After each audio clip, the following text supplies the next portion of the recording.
Welcome back to another Quick Hits conversation. I thank all of you for joining me today. Our topic today is one that is of personal interest to me because I don't have a good answer for it either. And that is, how do you know the difference between the fear that you have to get over to move forward and the fear you need to listen to because it's trying to keep you from doing something stupid?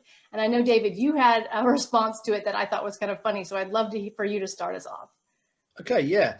I've read the question and reread the question. I've understood the question, but articulating a good answer has proven beyond me, if I'm honest. So I'm really looking forward to listening to my academic friends today on how to articulate a decent answer. I mean, we all get to grown-ups and the difference between, a fear which is illogical compared to, a fear or respect, if you like. I mean, and the other thing is this sort of question, it makes you think, what's my answer? Not what should we say as people, as grown-ups, as adults.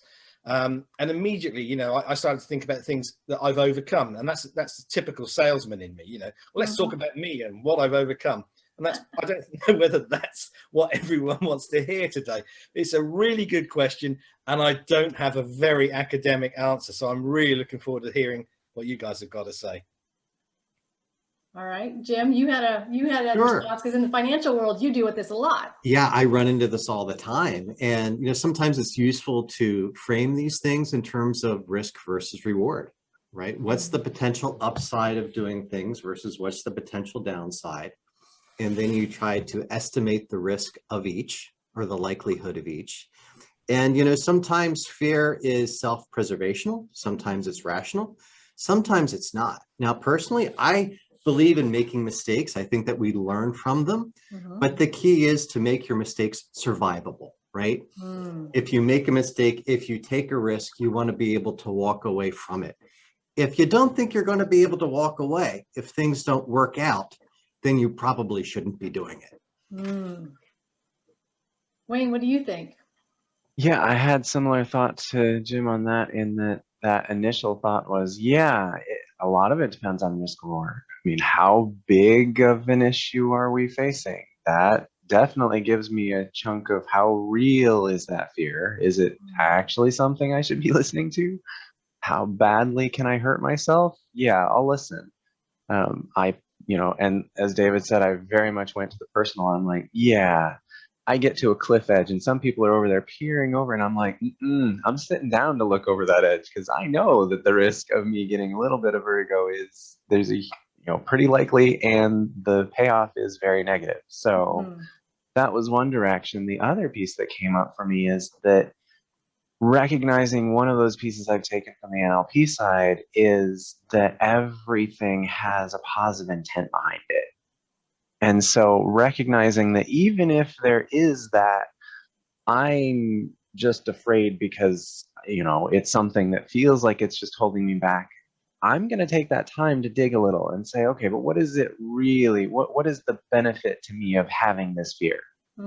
What is the benefit of listening to this voice, if nothing else? Whether I do anything with it or not is a whole nother question, but I'm not going to just ignore it. I've had enough disasters doing that. So I have a good example in my business. Early on in my business, I went and I wanted to hire a marketer and a PR person to help me grow my business. And I talked to somebody, and looking back, I can tell you, super slick salesman, totally snowballed me. And my subconscious, like that part of your brain that's like, this isn't a good idea, don't do this, don't go here, was screaming at me. And I decided, you know what, this is just my fear of being a new business owner and not wanting to, and it was a big chunk of change for me. It was $20,000. It was a lot of money. And I decided, you know what, I'm going to walk through this fear. Fear, success is on the other side of fear. And I did it. And it was dumb. I shouldn't have done that. And so I feel like for me, I can only tell the difference between fear I should have listened to and not done, not talking about physical, I'm talking about business, and fear I need to get through after I've already done it. And at that point, it's a little late. Yeah, sometimes you have to ask yourself how a future version of yourself would react to this decision. Right? Well, that depends on outcome, right? It kind of depends on outcome, but sometimes it's good to tune into that and see what kind of conversations you'll have with yourself in the future. While I have mixed feelings about Tim Ferriss as a whole, he has this great exercise called fear setting, where he makes you analyze the fear. What is the worst case scenario? How likely is that to happen? And what one thing can you do to minimize that risk, to reduce that risk? It doesn't even matter scale or scope. It's just what can you do to give yourself that little bit of control over that fear? If you really truly can't come up with anything, yeah, that sounds like a good thing to avoid because, there's no way to minimize that risk. There's no way to reduce it even. No, that does not sound like a good thing to walk into.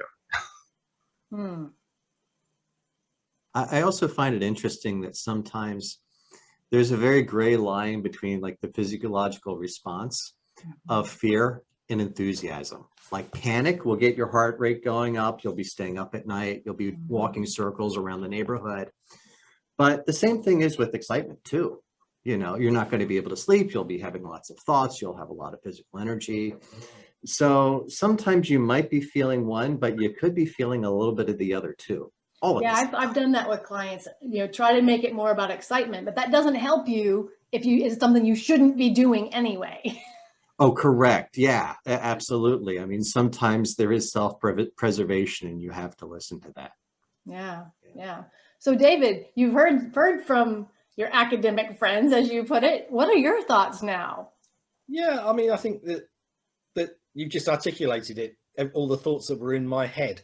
I can't help but think about things personally. I'm sure we all approach life, especially, Jim was talking about the financial sort of things, that's his background, and if you look at something that's happening in the world right now, I don't understand Bitcoin, but if I was about to invest, I'd ring Jim and say, what do you think? And he'd say, well, you want to invest at the top? Up to you, or whatever. But so these things are going on in our minds all the time. And I think we get to the stage in our lives today, having learned along the way. You said, Robyn, about your experience where someone probably said things like, you've got to speculate to accumulate, you've got to spend this money, you'll get a massive return on your investment. And that's a good one. Thank you for that. I like that. It's difficult, but I suppose we have a personality by the time we get to our ages. Oh no, he froze. Hate it when that happens in the middle of a recording. That's inconvenient. It does, I know. But we can keep going. That's all right. So Wayne, what do you think?